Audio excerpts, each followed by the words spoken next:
Narasi People. Saat ini banyak sekali beredar informasi-informasi tentang virus corona dari grup WhatsApp, media sosial, dan lain-lain yang sebenarnya belum tentu benar. Kadang-kadang ketika kita membaca informasi ini, kita jadi panik sendiri dan sering berbuat yang tidak tepat. Sekarang, saya ingin kita bareng-bareng untuk ngelihat lebih lanjut informasi-informasi yang lagi beredar.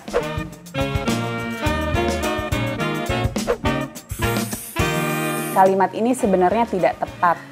Kalau dibilang empon-empon bisa menangkal virus corona, itu sebenarnya tidak tepat. Kalau dibilang secara langsung empon-empon dapat menangkal virus corona, itu tidak benar. Empon-empon memang bisa membantu meningkatkan daya tahan tubuh kita. Tapi bukan itu aja satu-satunya cara untuk meningkatkan daya tahan tubuh. Banyak cara lain yang bisa membantu kita meningkatkan daya tahan tubuh. Jadi, jangan berlebihan juga mengkonsumsi empon-emponnya. Ingat, sesuatu yang berlebihan itu tidak pernah baik. Sebenarnya, kita harus sedikit lebih berhati-hati. Penelitian terbaru saat ini tentang ibuprofen, justru ibuprofen itu bisa meningkatkan reseptor atau rumah dari virus di dalam tubuh kita. Jadi memang saat ini dari WHO sendiri sudah memberikan pernyataan untuk sebaiknya kita tidak mengkonsumsi ibuprofen secara bebas, kecuali jika oleh dokter memang diresepkan.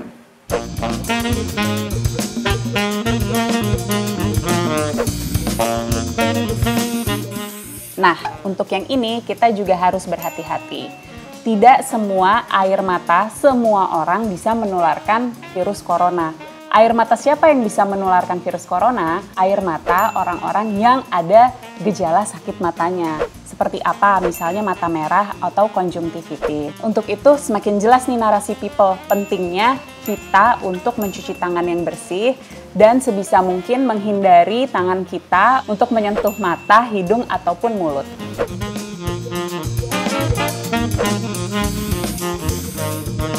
Sekali lagi perlu kita pahami bahwa virus ini sangat baru. Jadi efek samping jangka panjang sebenarnya belum bisa kita ketahui saat ini. Tapi memang untuk orang-orang dengan daya tahan tubuh yang rendah bisa mengalami gejala berat pada paru.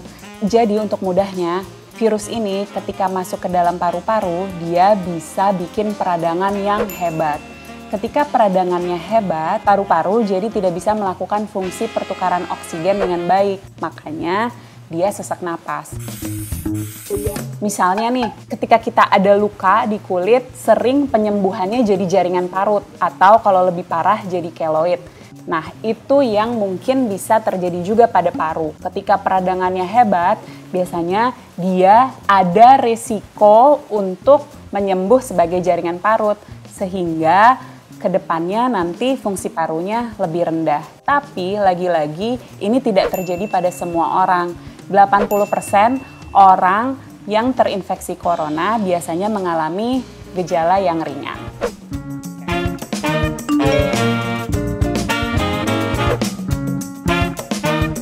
Ini sangat tidak benar. Sekali lagi saya mau bilang bahwa ini sangat tidak benar dan ini bisa berbahaya.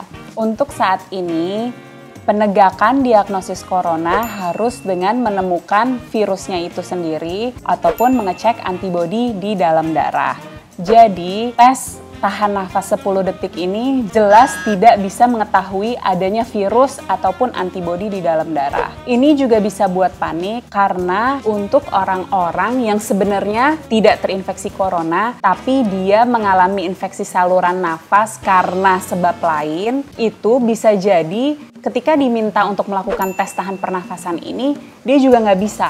Karena kan ada iritasi di saluran pernafasannya. Begitu pula dengan orang yang terinfeksi corona tapi gejalanya ringan. Bisa jadi ketika melakukan tes ini, dia bisa. Padahal sebenarnya dia ada infeksi corona di dalam dirinya. Makanya tes ini sangat tidak bisa digunakan untuk mendiagnosis infeksi corona.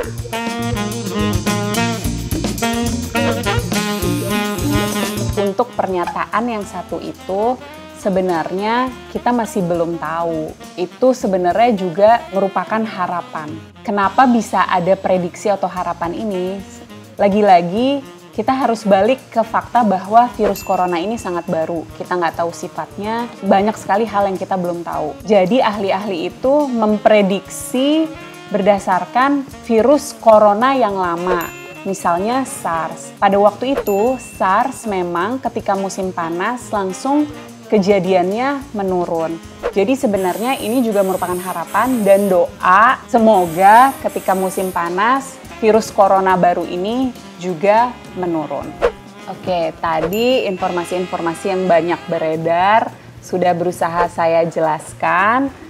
Semoga setelah ini Narasi People kalau misalnya mendapatkan informasi-informasi baru, dicek lagi kebenarannya, jangan langsung men-share karena jangan sampai menimbulkan kepanikan, apalagi sekarang sudah ada aturan hukum tentang penyebar hoax. Jangan sampai ini jadi bumerang buat kita. Terakhir, yuk sama-sama kita jaga kesehatan kita dan jaga kebersihan.